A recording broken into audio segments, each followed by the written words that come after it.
안녕하세요. 오늘은 로마서 9장 25절에서 29절 말씀 가지고 이사야의 정언이라는 제목으로 은혜를 나누겠습니다. 구원은 하나님의 절대적인 선택에 있습니다. 토기장이가 어떤 그릇은 긍휼의 그릇으로, 어떤 그릇은 진노의 그릇으로 만들어 사용을 합니다.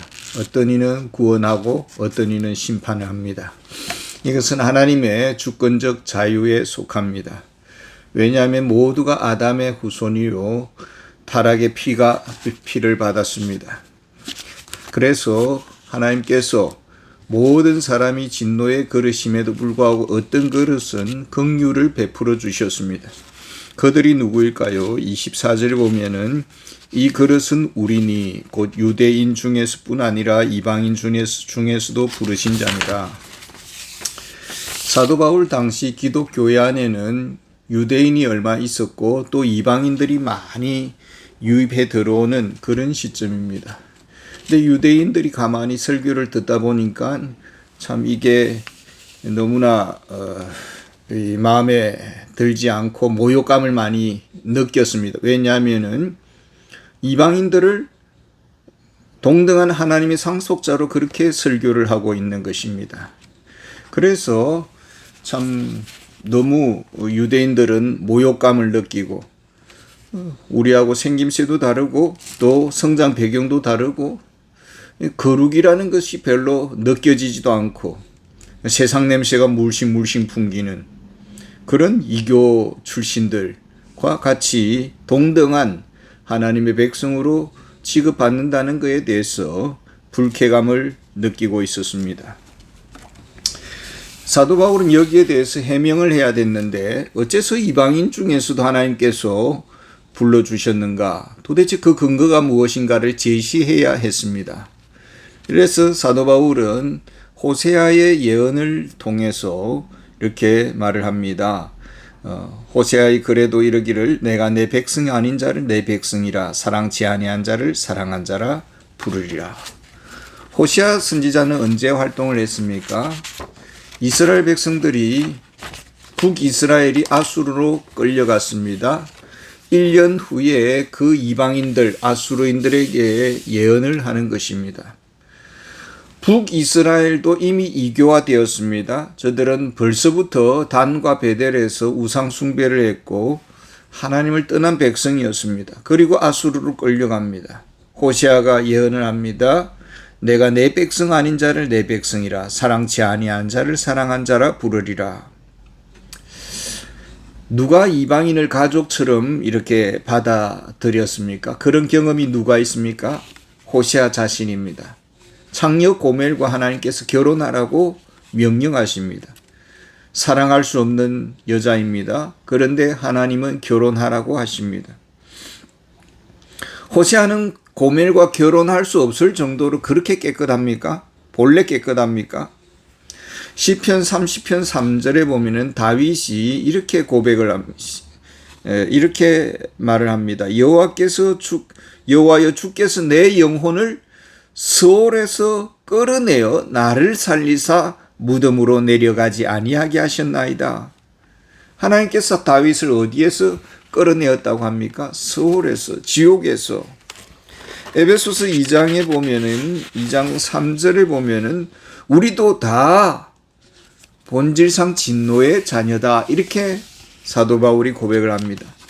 마귀의 자녀였다라는 것입니다. 사단의 자식에서 우리를 불러내어서 천국 백성 삼아 주셨습니다. 그리스도의 피로 우리를 정결하게 해주시고 죄 용서해 주시고 의의 옷을 입혀주시고 죄 없다고 하십니다. 그렇다면 할 말이 있습니까? 은혜로 모든 과거의 어둠을 덮어주었습니다. 원수의 관계에서 사랑받는 자녀의 관계로 바뀌었습니다. 누가 누구를 향해서 과거를 덜먹거릴 수가 있겠습니까? 아수르 사람 또 북이스라엘 이교도화된 북이스라엘을 향해서 살아계신 하나님의 아들이라고 부름받는다라는 것입니다. 내 백성이 아니었습니다. 세상에 속한 자였고 하나님과 무관한 자였고 사랑받지 못한 자였고 저주 아래 살던 자들이었습니다. 그런데 하나님께서 어떻게 하셨습니까? 사무엘상 2장 8절 보면 이런 말씀이 있습니다. 가난한 자를 진토에서 일으키시며 빈핍한 자를 거름더미에서 드사 귀족들과 함께 앉히시며 영광의 위를 차지하게 하시도다. 하나님께서 우리를 어떻게 받아들였습니까? 하나님의 아들이라. 성경에서는 교회를 그리스도의 신부다라고 말을 하고 있습니다. 그리스도께서 우리의 신랑이 되시고 하나님이 우리의 아버지가 되시는데, 그렇다면 이런저런 핑계를 대어서 우리를 내치실까요? 우리를 다시 진흙더미로 내던지실까요? 그리스도께서 금지된 사랑을 하셔서 우리를 저버리실까요? 끝까지 우리를 책임지시려고 믿습니다. 사도 바울은 두 번째 증인으로 이사야를 들고 있습니다. 27절에 보면은 또 이사야가 이스라엘에 관하여 외치되 이스라엘 무자손의 수가 비록 바다의 모래 같을지라도 남은 자만 구원을 얻으리라. 이사야는 아브라함의 언약을 알고 있었습니다. 하늘의 별과 같이 바다의 모래와 같이 내 씨가 크게 번성하겠다, 이 약속을 믿고 있었는데 어느 날 하나님께서 이사야에게 음성이 들려주십니다. 이스라엘 무자손의 수가 바다의 모래 같을지라도 남은 자만 구원하리라. 천청병력 같은 음성이 들려오는 것입니다. 구원받을 유다 백성은 소수에 불과할 것이고 극히 작을 것이고 유다인들은 하나님의 심판을 받을 것이고 멸망받을 것이다. 다만 남은 자만, 남겨진 자만 구원을 받을 것이다. 유대인들은 왜 이런 비극의 주인공이 되었을까요? 유대인들은 성경을 가진 소유한 사람들이었습니다. 그런데 성경의 메시지는 듣지를 못했습니다. 예수님께서 요한복음 5장에 보면은 39절에 이 성경이 곧 내게 대하여 증언하는 것이다, 이렇게 말을 하고 있습니다. 이것이 성경의 본질입니다. 구약 성경에 여러 가지 그림 언어들이 있습니다. 제사 제도가 있고 어린 양이 있고 성막이 있고 뭐 여러 가지가 있습니다만은 다 이것이 그리스도의 하나의 그림자고 모형입니다. 예수님께서 엠마오로 가는 두 제자에게 말씀합니다. 이에 모든 모세와 모든 선지자의 글로 시작하여 모든 성경에 쓴 바 자기에 관한 것을 자세히 설명하시니라. 이사야 53장에 보면은 예수님의 순환이 나옵니다. 성경을 통해서 분명히 그리스도에 대해서 말씀하고 있음에도 불구하고 그리스도는 보지 못하고 단지 율법책으로 도덕책으로만 보았습니다. 이것이 유대인들의 비극이었고 이사야는 멸망으로 가는 유대인들을 보았습니다. 그리고 울면서 경고의 메시지를 주는 것입니다. 28절에 보면은 주께서 땅 위에서 그 말씀을 이루사 필하시고 끝내시리라 하셨느니라. 하나님은 말씀하시면은 그 말씀은 1.1핵도 변함없이 이루십니다. 하나님께서 이스라엘 백성들에게 무슨 약속을 주셨습니까? 이스라엘 백성들에게 에발산과 그리심산에서 맹세를 시킵니다. 축복과 저주, 하나님의 말씀을 순종하면 축복을 하시고 하나님의 말씀을 불순종하면 저주한다라는 말씀입니다. 근데 유대인들의 비극이 무엇일까요? 그저 달콤한 축복의 말씀만 자기들의 것으로 생각을 하고 하나님의 심판에 대해서는 생각조차 하지를 않았습니다. 유대인들은 이사야의 경고를 들었습니다. 이사야는 이들이 곧 있으면은 바벨론 포로가 되어 끌려갈 것을 보고서 지금 울면서 이야기를 하고 있는 것입니다. 그럼에도 불구하고 저들은 믿지를 않았습니다.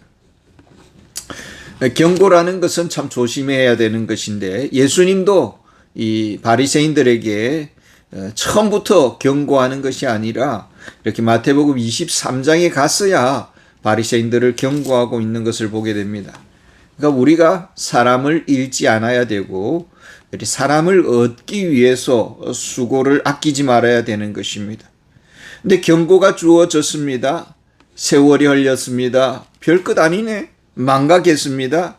예언을 헛소리로 들었습니다. 예수님의 최후 통첩입니다. 마태복음 23장 34절에서 36절에 보면은 선지자들과 지혜 있는 자들과 서기관들을 보냈는데 들어는 죽이고 들어는 채찍질하고 들어는 따라다니면서 박해를 하겠다. 그러므로 사가랴의 피까지, 아벨의 피로부터 사가랴의 피까지 그 피값을 너에게 다 돌리겠다. 예수님께서 말씀하십니다. 주님의 무서운 경고가 있다면 여기에 대한 이런 인격적인 반응이 있어야 되는 것입니다. 회개를 한다든지 주님 앞으로 돌아오는 회개가 있어야 되는데 예수님을 오히려 십자가에 못 박았습니다. 결국은 주 70년 이스라엘은, 예루살렘은 로마 군대에 의해서 산산이 무너지게 되고 전 세계로 흩어지고 유랑방랑하는 주인공들이 되었습니다. 이제 결론입니다. 구원은 어디로부터 오는 것입니까? 29절에 보면은 또한 이사야가 미리 말한 바 만일 만군의 주께서 우리에게 씨를 남겨두시지 아니하셨다면 우리가 소돔과 같이 되고 고모라와 같았으리 함과 같으니라. 왜 우리가 소돔과 고모라와 같아야 됩니까?